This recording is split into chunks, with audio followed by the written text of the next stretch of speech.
Vamos a continuar en la página 734, inciso D, en el mundo nada se pierde, el guardián de la memoria. Básicamente ya nos estamos acercando a los últimos años de vida del padre Pavel, que de hecho terminaron con una muerte bastante ignominiosa. Fue fusilado en un completo anonimato y sus familiares perdieron contacto con él. No se sabe en realidad dónde quedó el cuerpo, lo mismo que muchos otros compañeros suyos, e incluso nunca se dijo a tiempo que el padre Pavel había sido fusilado. Pero lo fundamental es que ahora si recorremos algunas de las cartas que escribió estando preso en el Gulag, o sea, en estas cartas de la prisión, precisamente ya vemos la encarnación concreta de toda su enseñanza, o sea, su matesis, o sea, su praxis final. Entonces, ahí es a donde nos vamos a dirigir ya en esta ocasión. Y lo primero que vamos a hacer es acercarnos al misterio eucarístico de la muerte, ¿no? En la persona misma de Padre Pavel. Entonces, lo primero que tenemos aquí es el misterio eucarístico de la muerte.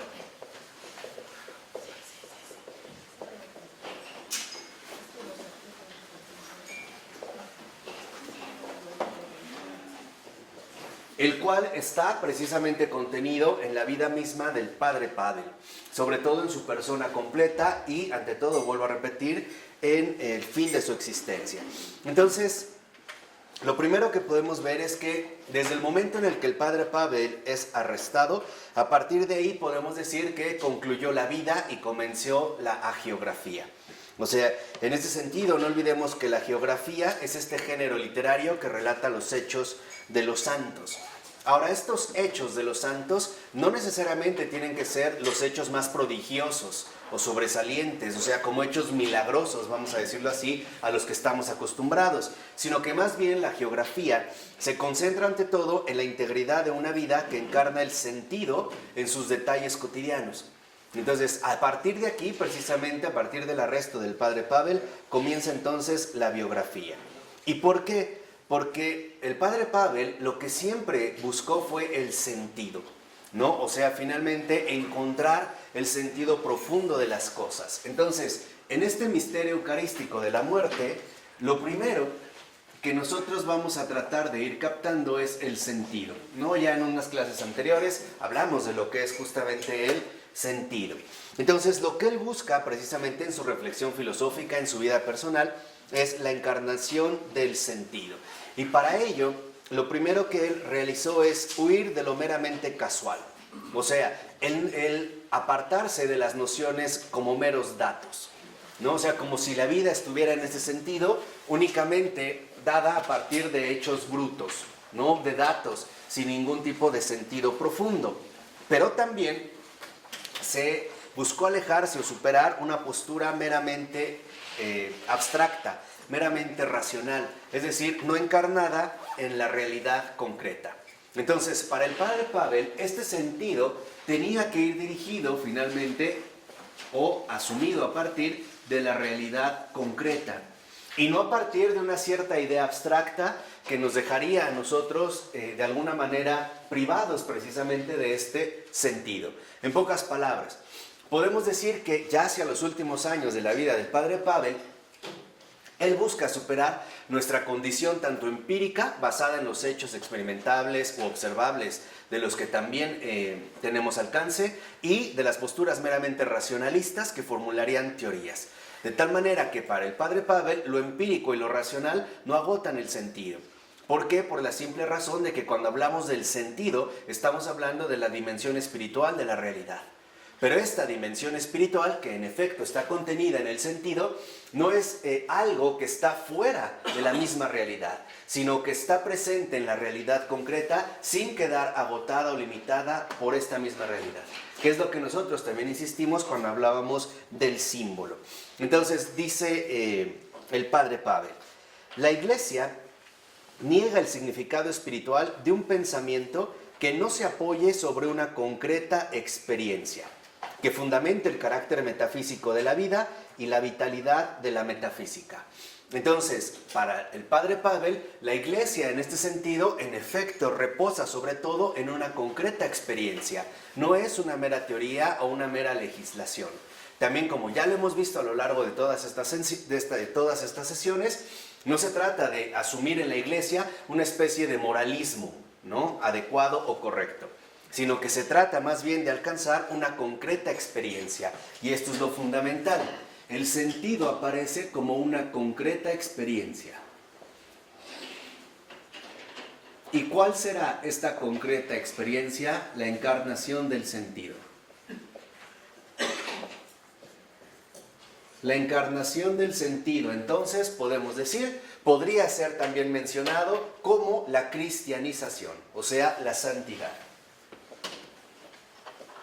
Entonces, el cristiano está llamado precisamente a vivir la encarnación del sentido, es decir, asumir finalmente el sentido como una realidad concreta, una concreta experiencia que en efecto se traduce en términos de santidad. Pero para poder acceder a esta encarnación del sentido, ya lo vimos, es necesario aprender a morir, ¿no? Ya hemos aprendido de qué manera, hasta alcanzar el misterio eucarístico de la muerte. Dice, sea la metafísica, sea la pintura de iconos, se apoyan sobre este hecho intelectual o intelecto fáctico.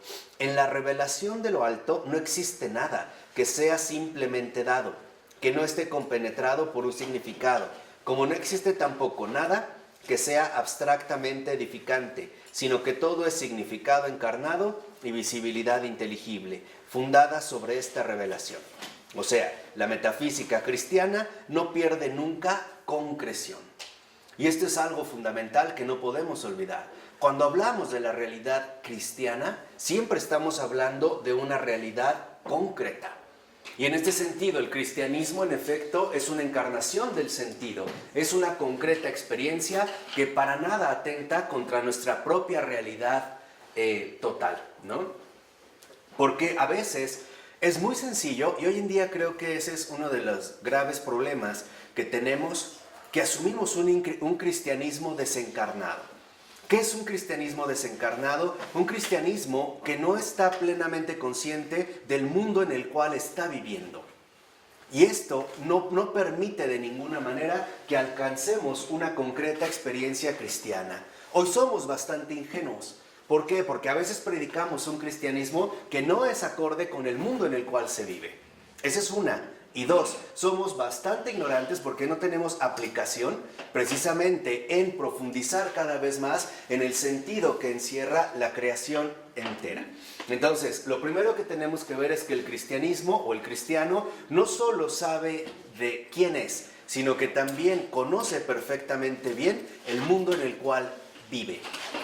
De tal manera que el cristiano en ese sentido también no brinca al mundo, sino que está inserto en el mundo, con las problemáticas que el mundo posee, o bien con las dificultades que el mundo en efecto nos irá transmitiendo a su vez. Entonces, tenemos que reconocer que el cristianismo es siempre una experiencia concreta que se adecúa precisamente a la situación presente. Y esto es algo fundamental. Porque si no nos vamos nosotros en este sentido desfasando, ¿no? Nos vamos como obsoletizando, nos volvemos algo así como obsoletos. Entonces dice al iniciar el otro párrafo, su gran prueba, o sea la del padre Pavel, fue sin duda afrontar el periodo en que su vida se dispersa en la violencia del puro dato, no impregnado por ningún sentido, ni en el espacio ni en el tiempo del campo de concentración.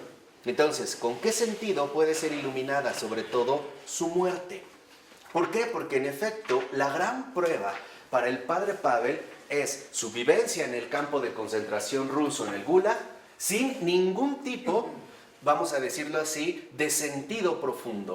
Más bien parecía ser uno más de los que padecieron esta terrible injusticia, reducido incluso al anonimato pleno, a la incomunicación total, incluso con sus propios familiares, la prohibición de acceder a todos sus escritos, a todas sus obras, el renunciar a escribir algo más y quedar en efecto como eso, o un dato, uno más de los que se perdieron en los campos de concentración rusos, que ahora podemos leer precisamente a partir de que se abrieron los archivos secretos de la KGB, precisamente con el derrumbe del muro de Berlín en 1989. ¿No? Vitaly Shentalinsky ha sido uno de los principales promotores de dar a conocer estos expedientes secretos. Y también hoy en día se han publicado obras que hablan sobre la experiencia terrorífica del Gulag y que nos dan una idea más o menos próxima a lo que en realidad ocurrió, ¿no? Sin alarmismos ni desproporciones. Simple y sencillamente narrando el sinsentido que ahí se vivía. O sea, el sinsentido de aquello que ya lo que resulta ser más atemorizante es que ni siquiera hay una especie de terror planificado, sino el absurdo más descarado que se pueda vivir.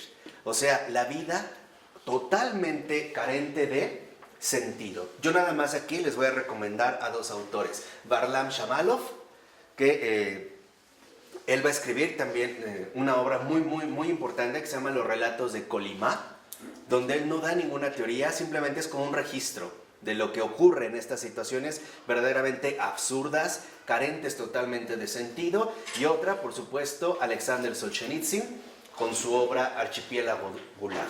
Pero antes de entrar al Archipiélago Gulag de Solzhenitsyn, valdría la pena leer de él mismo otro que se llama Un día en la vida de Iván Denisovich. Creo que un día nada más. Al leerlo, aquí en efecto lo que vamos a ver es la ausencia de un sentido. Todo parece finalmente algo caótico. No es más que la absurdidad de la maldad. Ya es, digamos, la plena carencia de sentido que la maldad ahora ha puesto al descubierto. Entonces dice, por ejemplo, se dice lo siguiente: los 5 últimos años del camino terrestre de Pavel Florensky, sacerdote que no renunció a su dignidad, configuraron el camino martirial y crucificado de un cristiano que recuerda en este aspecto el itinerario hacia la cruz y los hechos de su protector celeste, en este caso el apóstol Pablo. Entonces, Florensky, ¿no?, parecía también como muy seguidor, en este caso, del apóstol Pablo. Y lo que vemos es que va a aparecer también de alguna manera, ¿no?, como compañero de San Pablo, al ir cada vez, al ser reducido a un mero dato. ¿Alguien se acuerda cómo murió San Pablo? Lo decapitan, ¿no? En algo que en efecto parecería un total absurdo, ¿no? Pareciera que de repente la obra de San Pablo es extraordinariamente fecunda, de repente es algo así como hecho prisionero, ¿no?, por las situaciones de este momento, y finalmente lo decapitan. E incluso él va a morir primero que San Pedro. Entonces, esto es lo que quiero que vean. Ese es el primer principio del camino martirial, o sea, la anulación total. Y ese es el primer paso. Esta santidad, acuérdense, atraviesa, uno, por el camino de la anulación total. Esta anulación total significa que en la disyuntiva fundamental que define la vida cristiana, o él o yo, el yo ha sido completamente eliminado. Ahora solo queda él. Entonces, primero hay una anulación total que nos lleva finalmente al pleno convencimiento de solo él. Aquí es donde se empieza a configurar el misterio eucarístico precisamente de la muerte. Entonces dice, en este sentido, los últimos 2 renglones de la 736. El estilo paulino, directo y dialéctico, marcó toda su producción. Ahora veamos. Las cartas, y podemos leer en español una selección de estas cartas que son extraordinarias, estas cartas que el padre Pavel dirige a su familia durante los años difíciles de la prisión, constituyen un testimonio insuperable de la voluntad de comunión de un hombre que en medio del caos externo e interno encuentra en la palabra cuidadosamente elaborada y entregada como un regalo a los seres queridos el medio para seguir afirmando la vida. Entonces, solo él, a su vez, nos lleva a darnos cuenta que A está basada en una voluntad de comunión. La voluntad de comunión, en efecto, significa que yo quiero comulgar con Dios, pero para poder entrar en comunión con Él, necesito anular lo que yo soy. ¿Por qué? Porque lo que yo soy, en este sentido, no es compatible con la infinita santidad del Santo de los Santos. Y ahí es cuando, en efecto, se va desarrollando toda la cuestión ascética. Pero esta voluntad de comunión no es más que el sacrificio propio que uno lleva a cabo, la autoanulación, la renuncia a sí mismo, lo que el Señor nos insistió tantas veces. El que no muere a sí mismo no puede estar conmigo. Entonces es el morir a sí mismo. Y esta voluntad de comunión, como inciso B, lo que vemos ahora es que nos transmite la verdadera afirmación de la vida. Entonces, no se trata, en términos cristianos, de una anulación como pudiera ser o pudiera parecer en unos casos distintos a la realidad no cristiana. Yo no doy mi vida por los demás. Yo anulo mi propia mortalidad para poder ser parte de la vida eterna. Esta vida eterna que en efecto, ¿no?, nos involucra y nos llama a todos y cada uno de nosotros. Entonces, en esta precisamente dinámica, lo que vemos, y dice el texto a continuación, es que estas cartas se las escribe a sus hijos, desde los diversos Lager es la palabra alemana para el campo, ¿no?, los campos de trabajo, en que Padre Pavel se vio recluido, constituyen la última síntesis de un pensamiento elaborado siempre de cara a los demás. O sea, de una experiencia acumulada para enriquecer la vida de los hijos.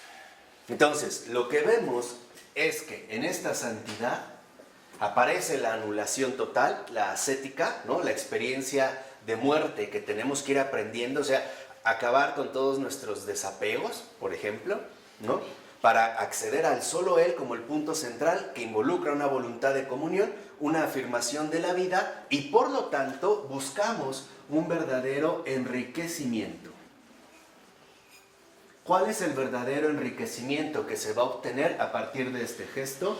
Pues la paternidad espiritual. O sea, nos convertimos ahora en guías de los demás, precisamente como enviados directos del Señor Jesús. Entonces, esto nos lleva a una modificación radical de todo lo que somos. Aquí es donde aparecerá el testigo. ¿Por qué? Porque el testigo lo único que hace es dar testimonio del triunfo de Cristo en su propia vida. Y eso es el mártir. Martyrium viene de testimonio y es la palabra griega. Lo que pasa es que hoy hemos confundido demasiado las cosas y suponemos que el mártir es el que es matado o asesinado o el que sufre esta violencia.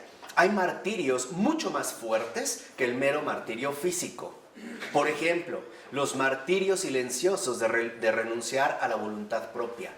Eso es desgarrador y es mucho más difícil, y es lo que nos explicó el Padre Pavel páginas anteriores, que la simple muerte física. ¿Por qué? Porque la muerte física puede ser un acontecimiento para los espectadores sumamente impactante, pero es instantáneo. Se trata de un momento decisivo, pero el martirio espiritual profundo, la renuncia a la propia voluntad, la renuncia al propio ego, la renuncia a la seidad, es agonizante. Y esto en efecto es más difícil que morir, por así decirlo, con espada. ¿Vamos? Entonces, este enriquecimiento nos va a aportar precisamente una paternidad espiritual, el enriquecimiento de los hijos. ¿Por qué? Porque en realidad este enriquecimiento corresponde al testimonio de un creyente. Eso es lo que nosotros aprendemos de los santos. Este testimonio de un creyente es su martirio. Les vuelvo a repetir, la palabra martyrium en griego literalmente significa testimonio. Es dar testimonio de mi vida creyente, no el testimonio de un creyente. Y este testimonio de un creyente no solo se va a ver reflejado en el momento culminante de su muerte, sino en todo el proceso atravesado para irse transfigurando gradualmente hasta alcanzar la plenitud de solo Él. O sea, hasta verdaderamente alcanzar una profunda voluntad de comunión. Y la voluntad de comunión es sí a Dios, no a mí. Esa es la voluntad de comunión. Cuando esto no se da, somos un verdadero fraude. Así de simple. Podemos tratar de negociar, pero no será más que en este sentido un fraude. Por ello, ahora lo que podemos ver es que debido a la censura que se vive en el campo, las cartas que escribe el Padre Pavel no podían contener expresiones religiosas abiertas. ¿Por qué? Porque cualquier referencia explícita al ámbito religioso era simplemente censurado. O sea, esas cartas no llegaban a su destinatario. ¿no? Era prohibido hablar de religión. Acuérdense que el régimen comunista que se fue imponiendo cada vez más hasta configurar los soviets, las repúblicas socialistas soviéticas, se consideraban en principio ateas. Y aparte, enemigas de la religión cristiana, ¿no? Entonces, eso estaba prohibido. Pero, no obstante, Florensky sabe utilizar un lenguaje simbólico para transmitir los pensamientos más profundos. ¿Por qué? Si vemos en la página 112, y esto es muy importante, dice la 122, perdón, de la 736, nota 122, dice: en las cartas, el padre Pavel se esforzó por inculcar en los hijos y en los descendientes este pensamiento. Fíjense cuál es el pensamiento fundamental que el padre Pavel busca inculcar en sus hijos. Ahora, ¿quiénes son sus hijos? Todos los que lo leen. Ahí está el enriquecimiento de la paternidad espiritual. Por eso ahí vemos el testimonio del martirio. Cualquiera que lea estas cartas es su hijo, o sea, es su destinatario, ¿no? Entonces, el testimonio de un creyente, este martirio, no es un logro personal, sino que este martirio, ante todo, se extiende a la figura de un destinatario. Como creo que nos va a poder quedar muy muy claro al rato que hablemos sobre la Divina Misericordia. Veremos que para Santa Faustina lo que tiene son destinatarios, ¿no? O sea, podríamos decir, la misericordia en primer lugar no es para ella, es para los demás a través de ella, ¿no? Así como le dijo Jesús al final de sus días: ahora sí empezará tu misión. Entonces ahí es donde entran los destinatarios, o sea, esta cuestión del martirio. Entonces, ¿cuál es lo que busca? ¿Cuál es, digamos, la enseñanza fundamental que busca transmitirnos Pavel Florensky? 1. Cada creyente, o sea, cada cristiano, cada hijo espiritual, ha de entregar al mundo algo mejor de lo que dejaron en él todos sus antecesores. Si no, desperdiciamos nuestra vida. O sea, si cada uno de nosotros no entrega al mundo algo mejor de lo que ya encontró a través del esfuerzo de sus antecesores, fracasó. Así de sencillo. Y dice a continuación: solo entonces está justificada la existencia de una persona. Ese es, digamos, el testimonio fundamental a sus hijos. Si el creyente no entrega algo mejor al mundo de lo que él ya encontró, como el esfuerzo continuado de sus antecesores, simple y sencillamente su existencia fue un rotundo fracaso. O sea, su existencia no tiene justificación. Y ahí es donde empezamos ya a entender la noción fundamental del juicio. Ya desde aquí ya se puede ir evaluando. Ahí es donde entran los talentos. Los talentos se nos dieron para mejorar lo que nosotros hemos recibido. De tal manera que entonces se busca que este testimonio de un creyente para un destinatario se convierta, ¿no?, en una fuente viva de transmisión. O sea, de enriquecimiento complementario de unos con otros. Porque la evangelización no es trabajo de uno, es un trabajo en común. De hecho, esa es nuestra comunidad. Nuestra verdadera comunidad es la evangelización, en los modos en los cuales esta es que se vaya desarrollando. Entonces, si nosotros no fuimos capaces de dar al mundo algo mejor de lo que ya había, nuestra existencia no tiene justificación. O sea, finalmente, nuestra vida misma careció ¿de qué? De sentido. Si lo vemos, lo reafirma, por ejemplo, en la nota de la 137, en la 123. Dice, fíjense, ¿en qué consiste entregar algo mejor al mundo de lo que encontramos ya?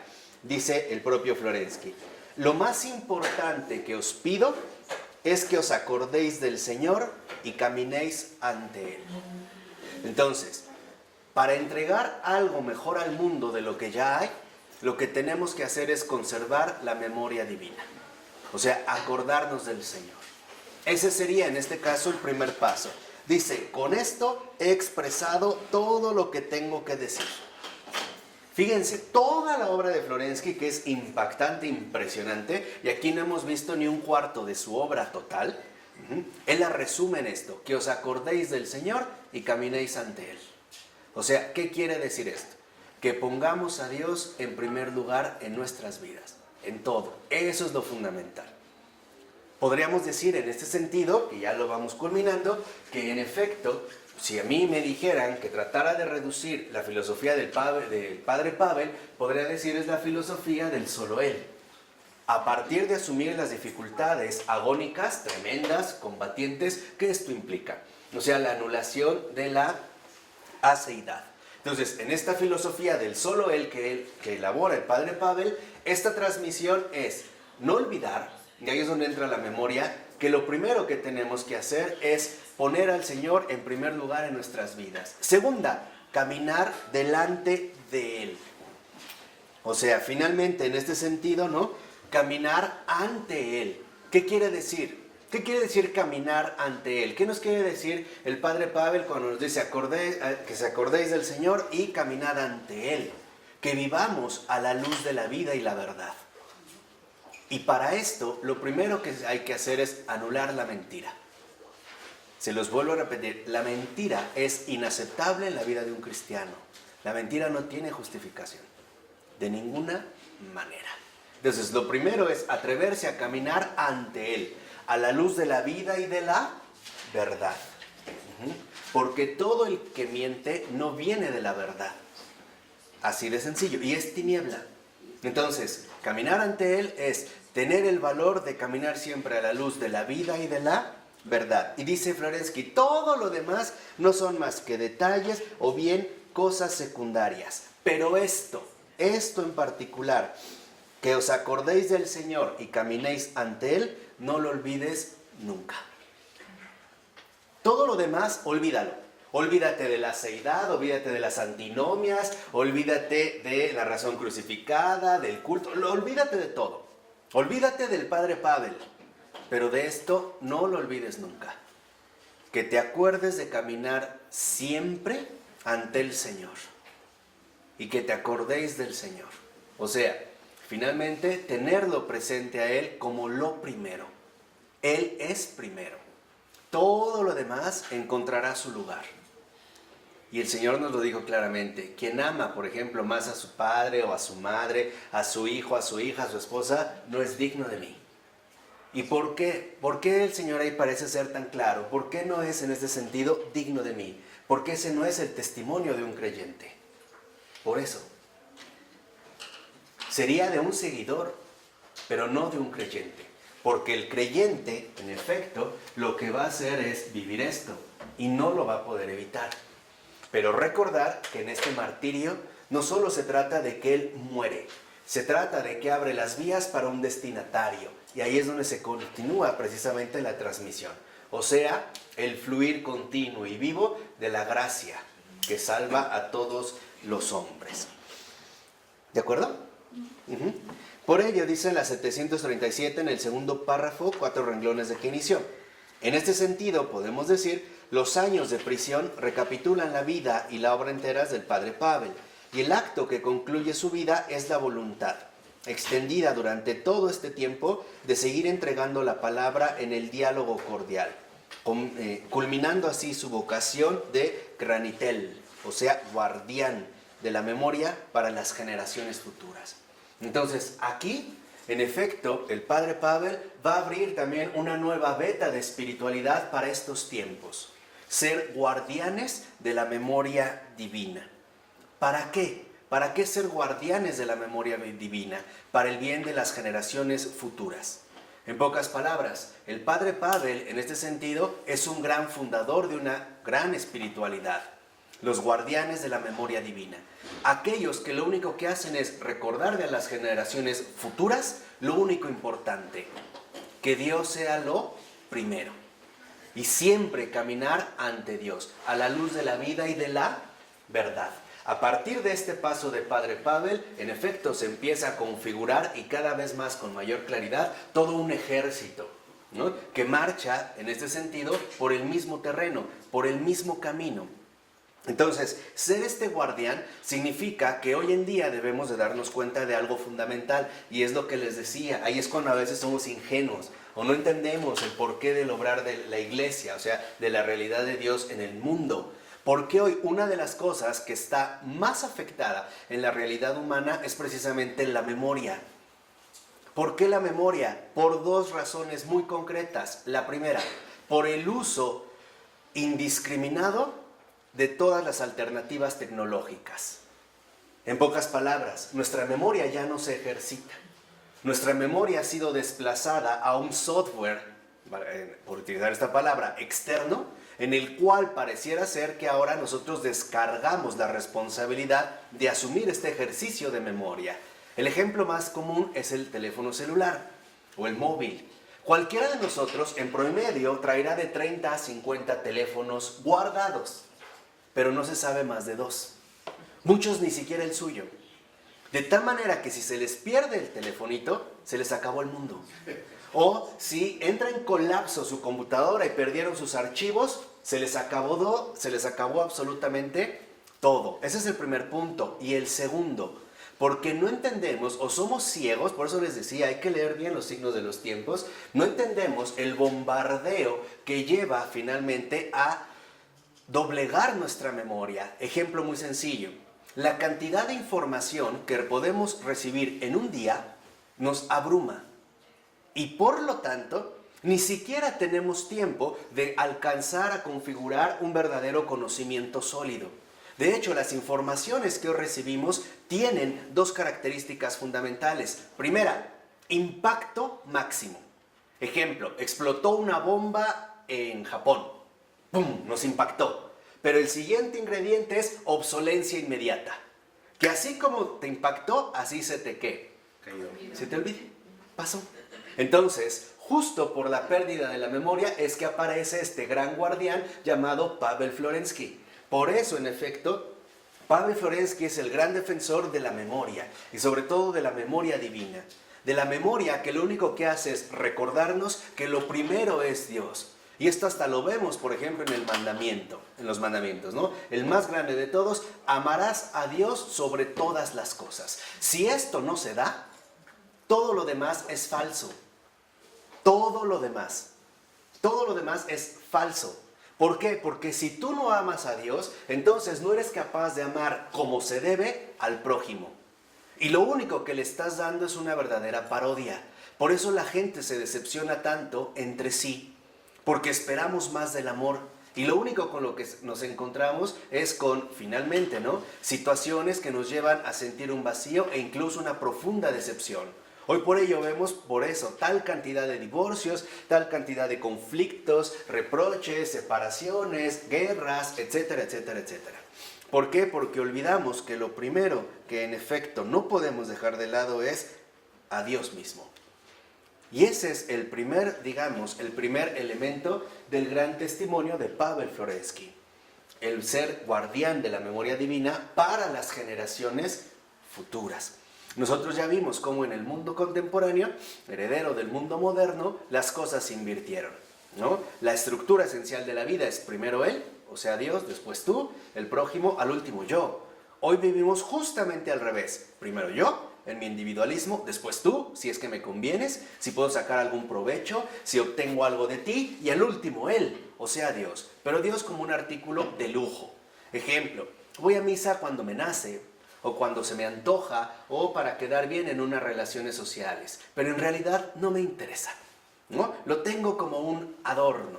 Lo mismo que utilizan muchos la Biblia como un adorno.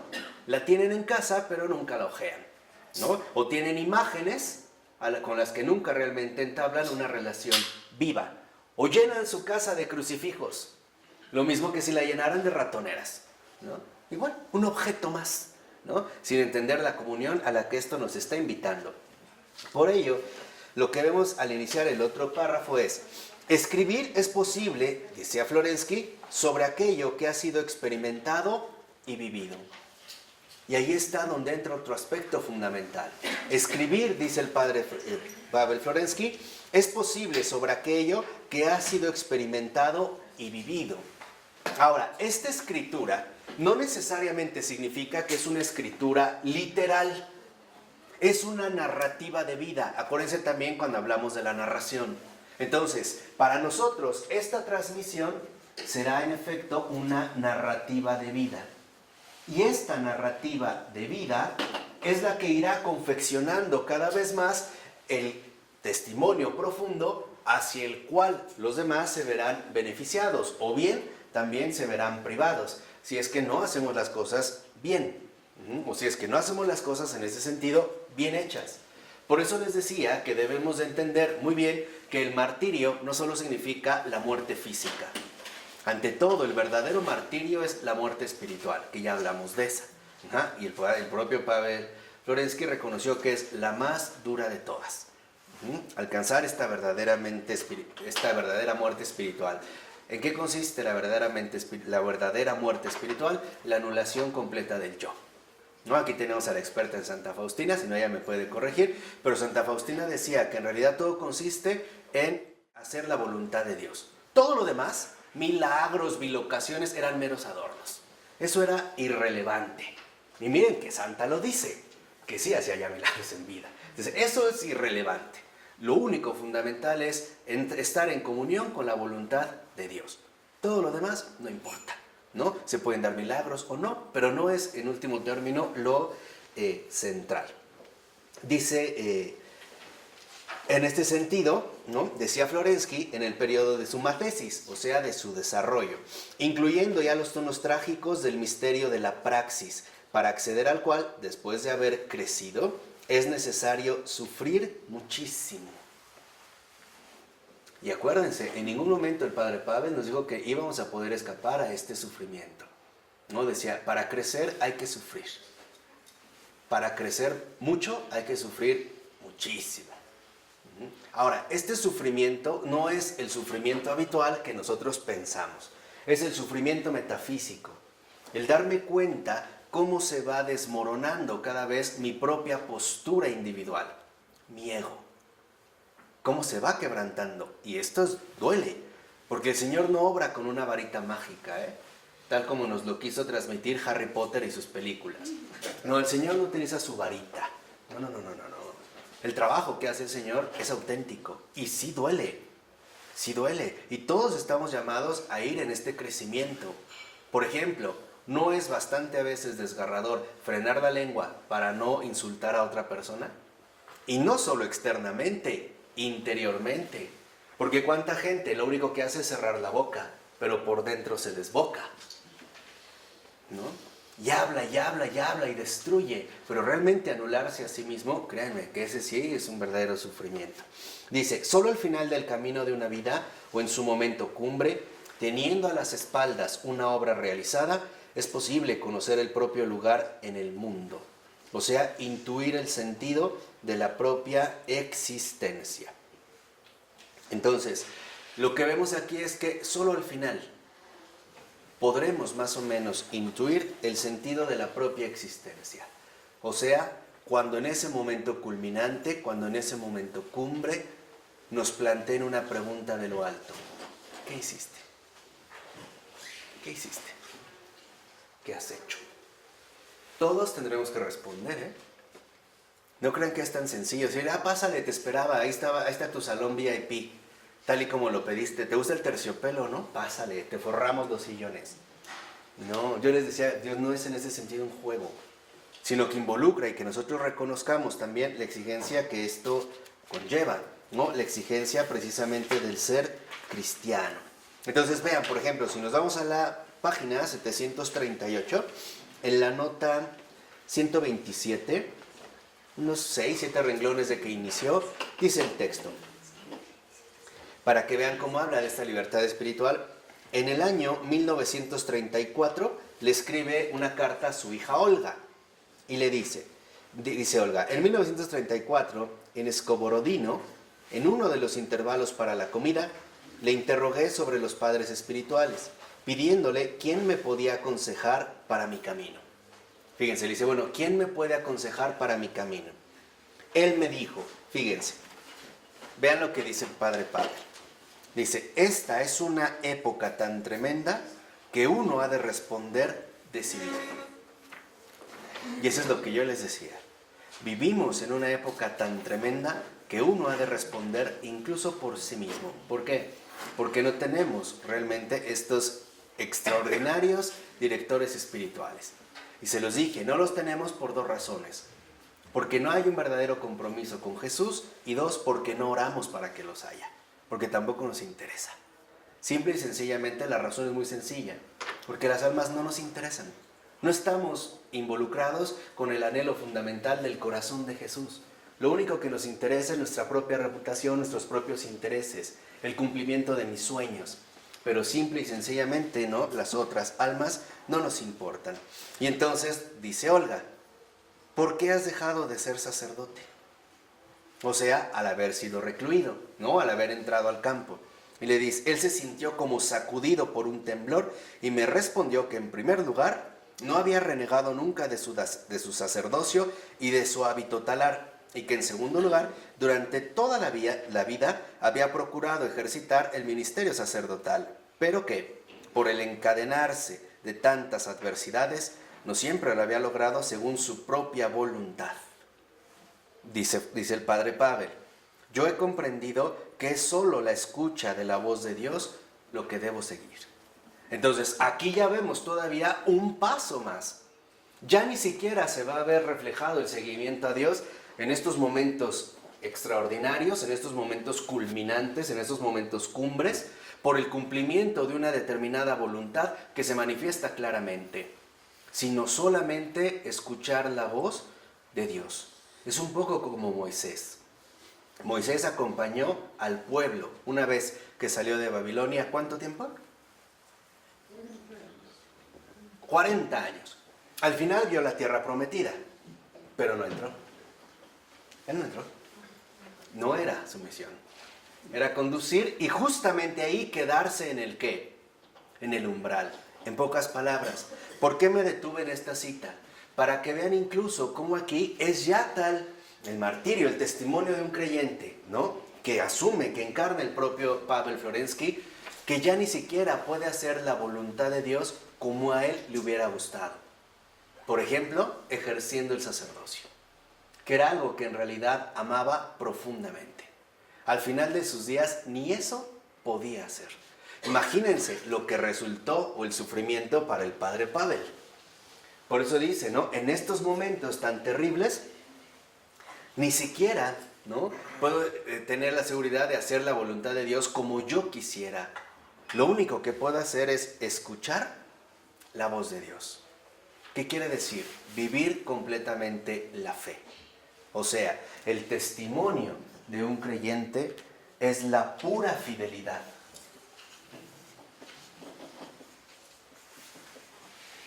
Pasa un poco también como con Beethoven, ¿no? En esta fidelidad también es un profundo creyente, ¿no?, donde curiosamente alcanza sus más grandes composiciones al perder el oído. Y la razón es muy sencilla y Beethoven lo comprendió. Era la única manera en la que podía escuchar a Dios. De otra forma no iba a poder finalmente alcanzar esta profundidad sonora, ¿no?, que el propio Señor le transmite.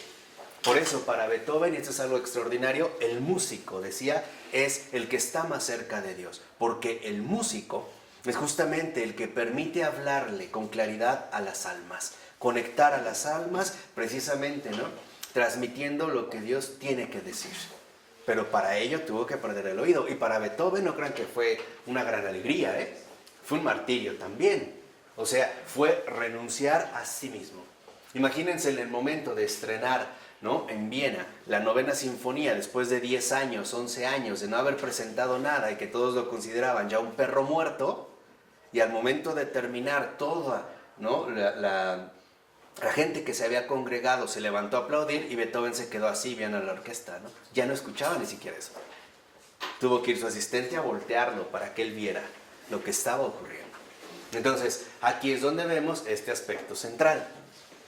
O sea, finalmente, ¿hacia dónde es que nosotros nos vamos a dirigir? Habrá un momento en el que no hay más que una pura fidelidad, ¿no? Porque a veces cuando nosotros decimos que estamos haciendo la voluntad de Dios, y es verdad, la hacemos, pero empezamos a desarrollar un apego desordenado hacia este cumplimiento.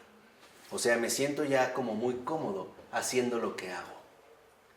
¿Por qué? Porque el amor propio se empieza nuevamente a colar. Y como sé que lo estoy haciendo y además lo estoy haciendo bien, es probable que entonces Dios ya no esté al centro, sino que empezaré poco a poco a calcular los éxitos de la obra que estoy realizando. Por ejemplo, en un blog, a través de la cantidad de visitas que tengo. ¿no? O a través de la cantidad de público que reúno, o a través de los auditorios que se llenan, o de la propaganda que esto ha recibido, ¿no? ¿Cómo se manejan precisamente en el marketing los asuntos del mundo, ¿no? Entonces, ahí también se van a romper precisamente estos criterios. Vean lo que dice el padre Pavel en la página 739, que es una cita muy hermosa. Dice, y parece que nos está hablando a nosotros, ¿no? Que somos sus hijos. Dice, quisiera dejaros en herencia un nombre y una conciencia honorable, porque vuestro Padre ha trabajado toda la vida desinteresadamente, sin pensar en las consecuencias personales de su trabajo. ¿Qué quiere decir? Para el padre Pavel nunca estuvo, digamos, nunca tuvo como una prioridad el buscar de qué manera él se podía haber beneficiado. Y no solo en términos económicos, bastaba con la fama, o el honor que esto iba a traer, ¿no? O el reconocimiento, o la vanagloria. Dice, pero precisamente por causa de mi desinterés he debido privaros de la comodidad que tienen los otros, de las diversiones que son naturales a vuestra edad, e incluso de mi cercanía con vosotros. ¿Qué quiere decir? Que justo por seguir a Cristo seriamente, y justo por vivir este desinterés, él no pudo ocuparse como lo hubiera hecho cualquier otro padre, para darle las mayores comodidades a sus hijos, para ofrecerles finalmente incluso las diversiones que serían naturales. ¿Qué quiere decir? Que incluso aquí también el padre Pavel, en este seguimiento a Cristo, tuvo que renunciar a las propias complacencias. Esa es la pura fidelidad. Aquí es donde entra la pura fidelidad. Es este desinterés el que lo lleva finalmente a no haberse enriquecido ilícitamente.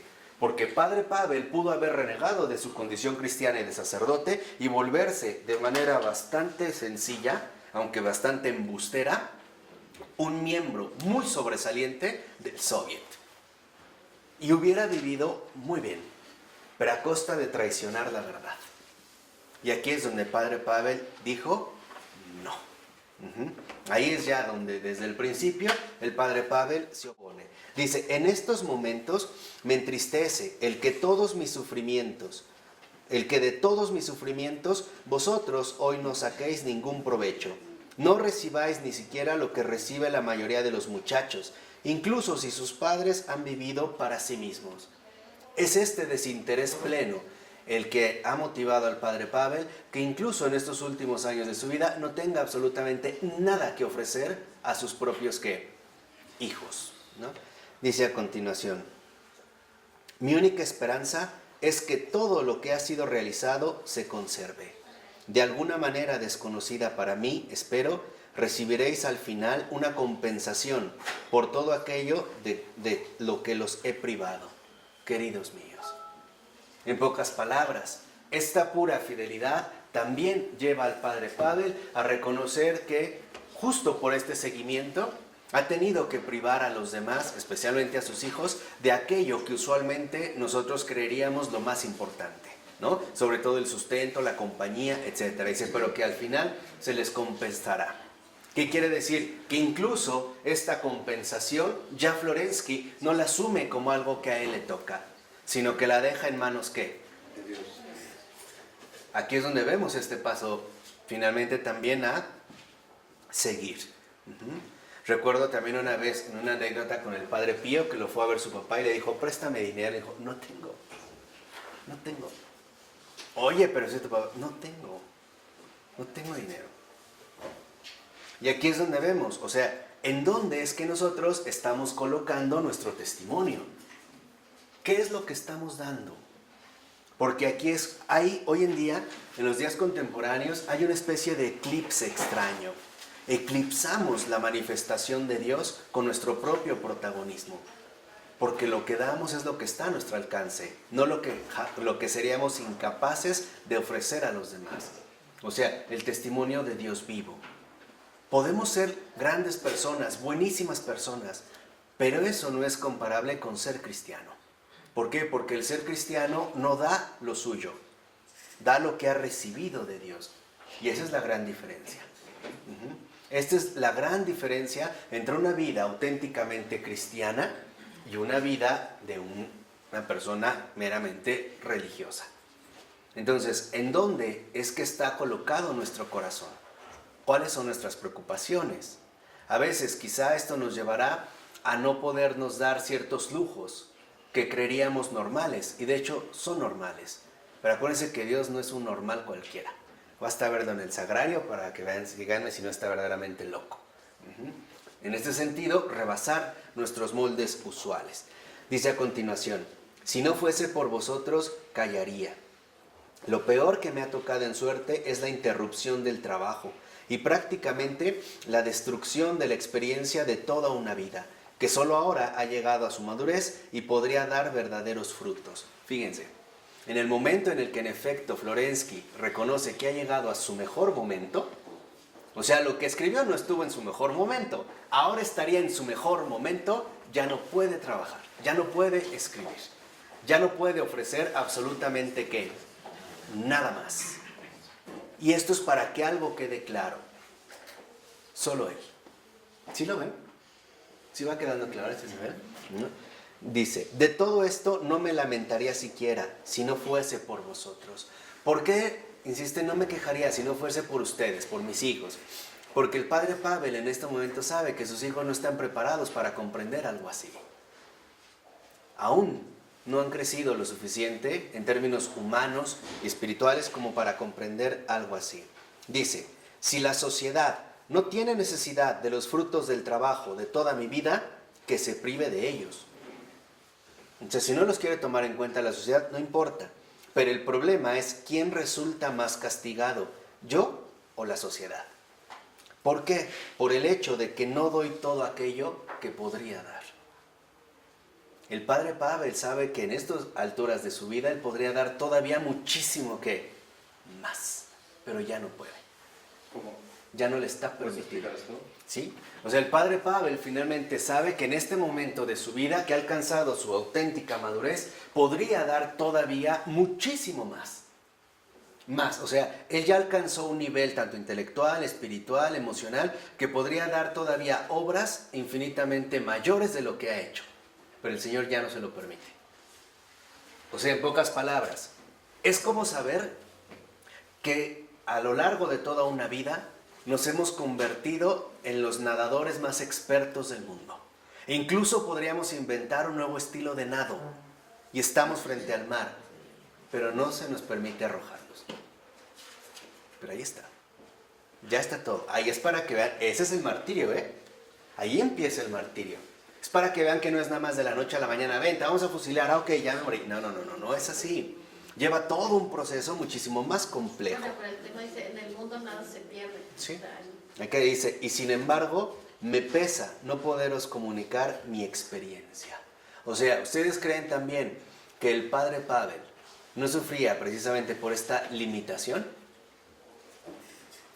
Sí, claro. ¿Qué es lo que está viviendo en estos momentos el padre Pavel? El misterio eucarístico ¿de qué? De la muerte. Imagínate que de repente tú te entrenaste demasiado en la voz y has alcanzado la voz más bella y extraordinaria que el mundo haya escuchado.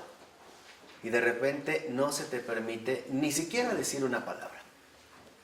Imagínate esta tensión profunda, ¿no? Esta tensión interna. Ni siquiera hablar, ya no cantar, bueno, ni hablar. En esta privación total, ¿no? Dice al iniciar otro párrafo. En Pavel vive la segura certeza, sin embargo, de que todo permanece. De hecho, una de las convicciones fundamentales del padre Pavel, y lo dice en una de sus cartas, es que el pasado no pasa del todo. Que nosotros somos parte de una trama más amplia. ¿Por qué? Porque Dios no se olvida de nada. Acuérdense, para padre Pavel, la memoria es finalmente, ¿no?, la conservación de los seres. O sea, es justo porque Dios se acuerda de los seres que los seres continúan y permanecen como lo que son. Entonces dice Pavel, nada se pierde, nada es gratuito, nada está perdido. Se conserva en algún lugar y a su tiempo dará su fruto. Vean lo que dice al iniciar la otra cita. Todo perece, pero todo permanece. Tengo el íntimo sentimiento de que nada perece enteramente, de que nada se pierde, sino que es conservado en algún lugar y en algún momento. Un valor sigue siendo un valor, aunque dejemos de percibirlo. Toda acción permanece de algún modo, aunque todos la hayan olvidado ya. Y esta acción da frutos. Aquí es donde entra el aspecto central. A veces nosotros quisiéramos que, en efecto, las acciones que llevamos a cabo dieran frutos inmediatos, visibles. ¿Por qué? Por la simple razón de que quisiéramos arrebatarle la gloria al Señor. En pocas palabras, claro, que vean que esto es obra de Dios, pero que es por mí. Y no dejamos que los frutos se den en su momento, cuando quizá ya de mí ni siquiera sé qué, se acuerden, ¿no? Pero sigue siendo este proceso de la memoria divina. Dice, aunque uno se lamente por el pasado, se tiene la viva impresión de su eternidad. No me he despedido de él para siempre, sino solo por un momento. Creo que todos los hombres, sean cuales sean sus convicciones, en el fondo de su corazón sienten igual. O sea, nada está perdido. ¿Cuántas veces nosotros lo expresamos de manera a lo mejor mucho más simple o más infantil cuando decimos, pero hay un Dios? Así de fácil, ¿no? O sea, no decimos hay un justiciero, decimos hay un Dios. O sea, que nada está ¿qué? Perdido, que nada ha sido en vano, que todo en último término tiene un sentido, aunque nosotros por el momento no alcancemos a captarlo. Marco, un ejemplo concreto. ¿De qué? De esto, de que nada se pierde. Sí, o sea, por ejemplo, vamos a suponer, en el buen ejemplo que dio una persona al obrar aparentemente de manera irrelevante en la calle. Vamos a suponer, ibas caminando, se te cayó tu cartera y alguien que no conocías la levantó y te la regresó. Señor, se le cayó su cartera. Aparentemente eso es irrelevante, pero ese simple gesto pasó, ¿no? Pareciera que en realidad fue algo fortuito, algo meramente casual, pero esta simple acción da un fruto. Da el fruto que en efecto después irá, ¿no?, fructificándose, valga la redundancia, en el transcurrir de una vida. A lo mejor después, si esta misma persona que le devolvieron la cartera ve otra situación similar, ¿qué hará? Lo mismo. Ahí dio su fruto. Entonces, nada está ¿qué? Perdido. Pero aquí hay que ser cuidadosos, porque también lo negativo se esfuerza por preservarse. Ejemplo, el que da mal testimonio perpetúa la acción de este mal testimonio, ¿no? Entonces, aquí es donde vemos que nada está perdido. Dice en la siguiente cita, escribo teniéndoos a todos ante la vista, y los rasgos y la figura de todos se vierten en una sola imagen, comenzando conmigo en la infancia. Me acuerdo cómo una tarde fui a pasear con Basia. De pronto me sorprendió la impresión de que yo no era yo, sino mi padre, y Basia era yo, y que se repite en los momentos cuando papá me llevaba a pasear a mí. Os siento a todos en mí, como una parte de mí mismo, y yo no puedo miraros desde fuera. Querida Anulia, el pasado no pasó, sino que se conserva y permanece eternamente, pero nosotros lo echamos en olvido y nos alejamos de él. Y después, en determinadas circunstancias, se nos revela de nuevo, como un eterno presente, como escribía un poeta del siglo XVII, y este poeta es Angelus Silesius, un místico alemán. La rosa que contemplan tus ojos eternamente ha florecido en Dios desde la eternidad. Entonces, ¿por qué menciona este aspecto de la infancia, de darlo? Porque para Florensky, uno de los aspectos que están matando la espiritualidad humana es el olvido. Tal parece que nosotros, sí, en efecto, todo lo echamos en el olvido. Les voy a poner nada más un caso muy concreto y muy sencillo para que vean lo fundamental de esto. La memoria Dei, que una vez yo les comenté. En todos y cada uno de los que estamos aquí reunidos, el Señor en algún momento de nuestras vidas se ha manifestado con toda claridad, de una o de otra manera, sacándonos de un problema, ayudándonos en una dificultad, ¿no?, alegrándonos el día, aparentemente sin saber por qué, el hacernos sentir incluso magnánimos, o el sentir esta ternura, esta dulzura, el disfrutar de un sol cálido en la espalda, el extasiarse con el mar. Todas estas no son más que caricias que el Señor nos da, y nos da diariamente. Desde un cielo con una nube preciosa, unos pájaros volando, lo que quieras. Pero lo echamos en el olvido.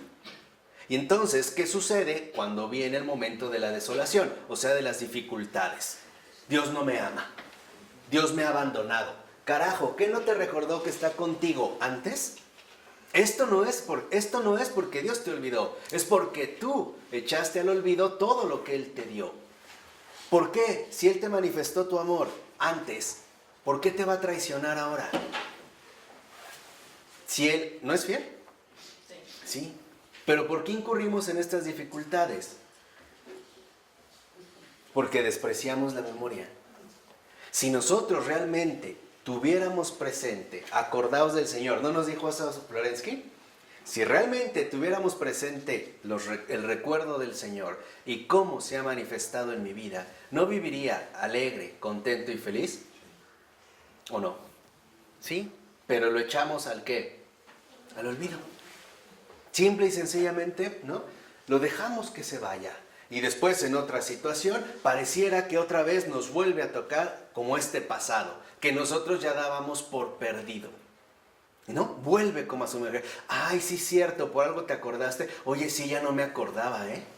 Ya no, es verdad. Entonces como que nos volvemos a encaminar.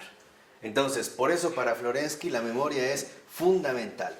De ahí pues que cuando nosotros conservamos la memoria, vivimos en el eterno presente. ¿Por qué? Lo dice 2 renglones antes de que acabe el primer párrafo de la 741. Porque el eterno presente es la mirada de Dios sobre la vida, conservándola en la eternidad de su memoria. Ahora dice, pero la experiencia de la eternidad ha de ser encarnada en el tiempo y en el espacio empíricos, y esto conlleva sacrificio. ¿Por qué? Una terrible ley que proviene de la autosuficiencia de la identidad vacía consigo mismo, o sea, la seidad, en el mundo y en la propia persona, se apega a los criterios habituales. A la vida le cuesta traspasar las fronteras de sus normas racionales para alumbrar el milagro de una nueva existencia en el espíritu, que es más elevada y generada desde lo alto. En pocas palabras, la vida espiritual exige sacrificios. El sacrificar nuestras propias limitaciones habituales, o sea, empíricas, ya sean a través de los sentidos o ya sea también a través del intelecto. Por ello, lo que busca Florensky es que no perdamos de vista aquello que es siempre más grande que yo mismo. En este caso, Dios. No quedarnos atrapados en nuestras propias limitaciones. En la 742, 4 renglones antes de que acabe el párrafo, dice el texto: una cosa es clara, por entregar algo nuevo, por sacar de sí el fruto sembrado, por hacer de la propia existencia un regalo gratuito, hay además que pagar con enormes sacrificios hasta el final. Fíjense lo que dice Florensky en esa cita. En Pushkin, que es uno considerado de los grandes poetas rusos, se manifiesta solamente la ley universal que quiere que se la piden a los profetas y se les construyan sepulcros, una vez que han sido abatidos. Pushkin no es el primero ni el último. La grandeza comporta el sufrimiento, un sufrimiento que proviene del mundo externo, pero también del interno, de sí mismo. Así ha sido y así será. Entonces, ¿por qué la grandeza involucra, por ejemplo, el sufrimiento? Porque el ser más que uno mismo duele. ¿O no duele, por ejemplo, pasar de un vicio a la virtud? ¿No es realmente doloroso? ¿No es realmente algo que involucra un sufrimiento real?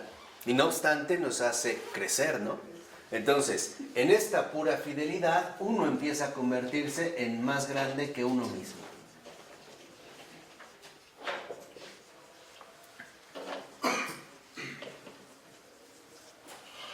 Aquí empezamos finalmente a ir creciendo. Y esto involucra sufrir. ¿O no es doloroso? Les vuelvo a repetir, frenar la mirada, frenar la lengua o desviar la mirada de algo que me está finalmente llenando de autocomplacencia en ese tipo de situaciones. O llevarme mis deliciosos dulces que me trajeron de Pakistán, un tal olor, y tenerlo aquí y dejarlo. No es sencillo. En ese sentido es a lo que se refiere precisamente Florensky como grandeza. Dice, y el por qué se comprende. Se trata de un desfase de la sociedad respecto a la grandeza y del hombre respecto a la propia grandeza. Es un crecimiento desigual, no adecuado, mientras que la grandeza consiste justamente en distinguirse de las características medias de la sociedad y de la propia estructura, en la medida en que ésta pertenece a la sociedad. Pero nosotros no nos contentamos con responder a la pregunta ¿por qué? Y queremos saber con qué finalidad, por el bien de qué cosa. Entonces, lo que vemos aquí es que en los cuestionamientos finalmente no solo involucran el qué, sino el para qué. Entonces, el más grande que uno mismo no es más que la finalidad de la vida. Ser más grande que uno mismo es la finalidad de la vida. ¿Qué quiere decir? Que la única finalidad de la vida es solo Él, que es justamente con lo que habíamos comenzado al inicio. ¿Vamos bien? ¿No se han perdido? ¿No? Entonces, es, digamos, ¿no?, la grandeza de la vida. Dice a continuación, cierto, el universo está hecho de tal modo que solo es posible entregar algo al mundo, pagando después su precio con sufrimientos y persecuciones.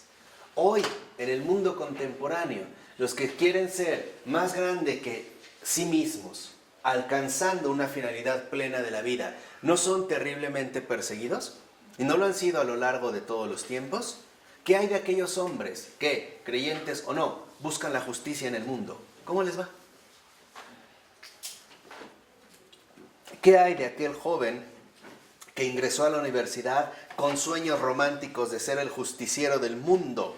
Yo voy a estudiar Derecho porque voy a ayudar a los pobres. Y si no le entra la corrupción, ¿cómo le va?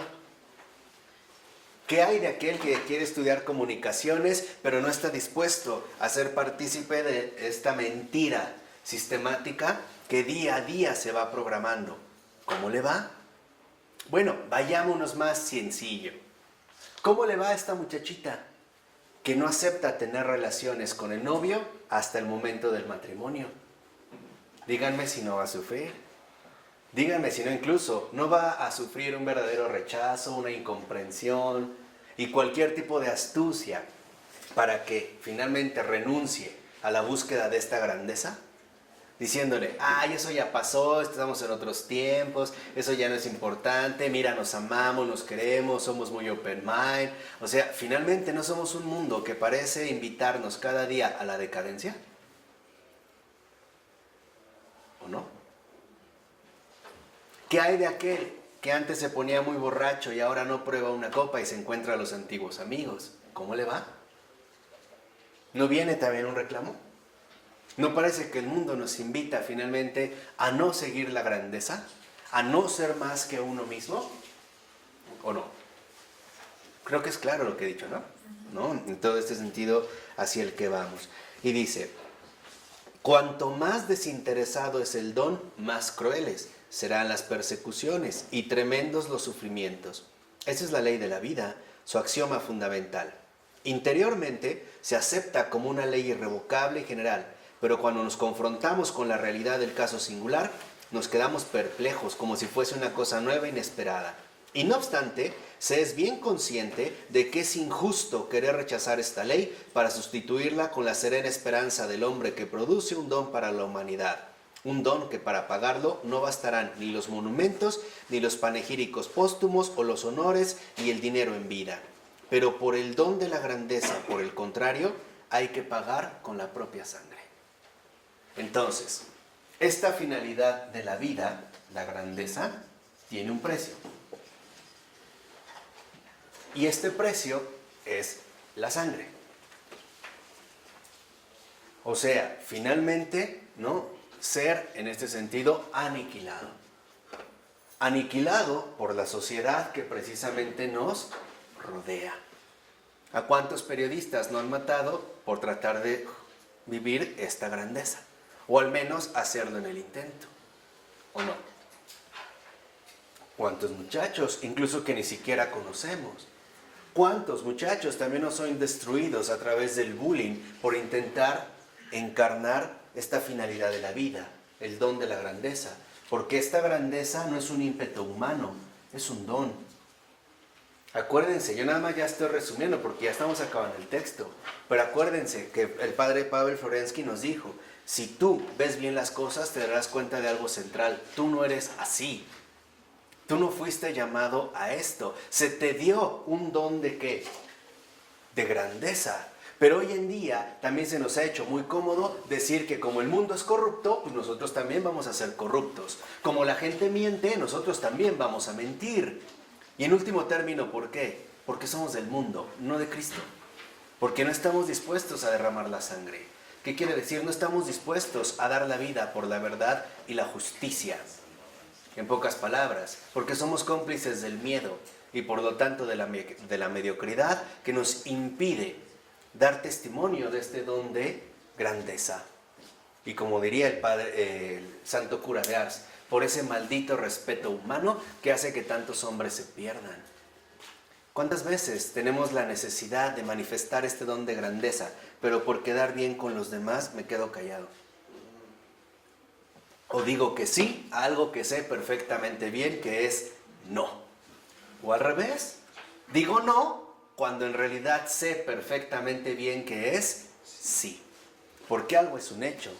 Este don de grandeza comporta o conlleva tres aspectos. El primero, desprecio.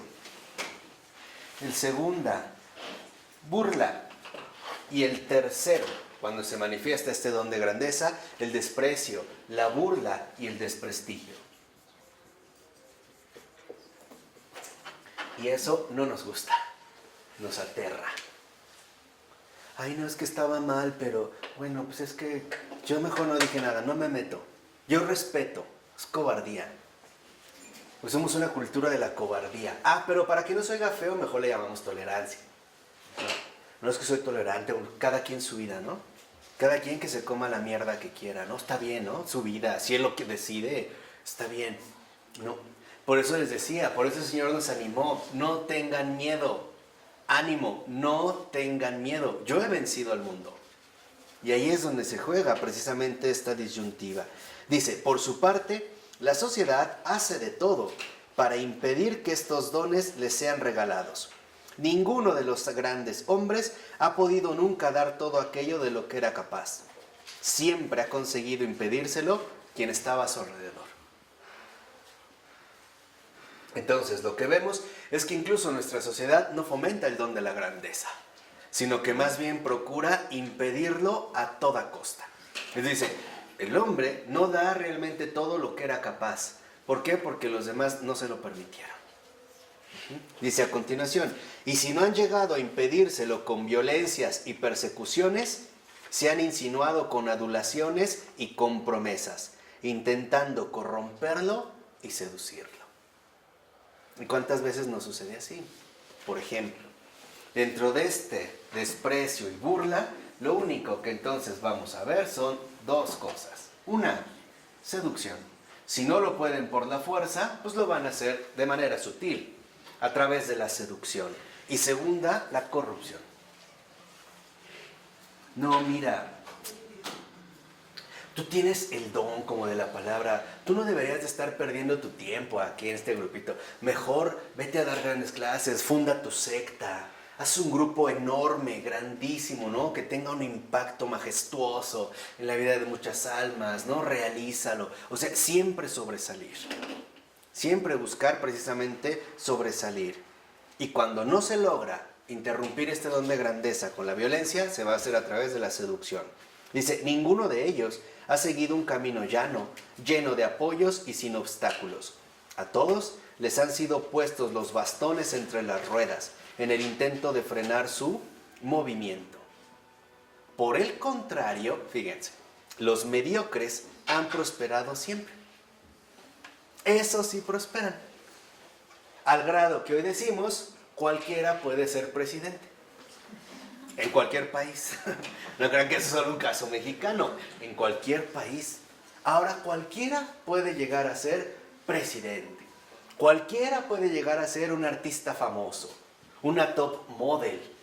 Cualquiera, ¿no? Los mediocres siempre han prosperado. Y ese es precisamente, ¿no?, el modelo que nosotros intentamos seguir. Y dice, ¿por qué? Porque los que siempre han plagiado, los ambiciosos, son los que han prosperado. O sea, aquellos que finalmente renuncian al don de grandeza, ¿qué les espera?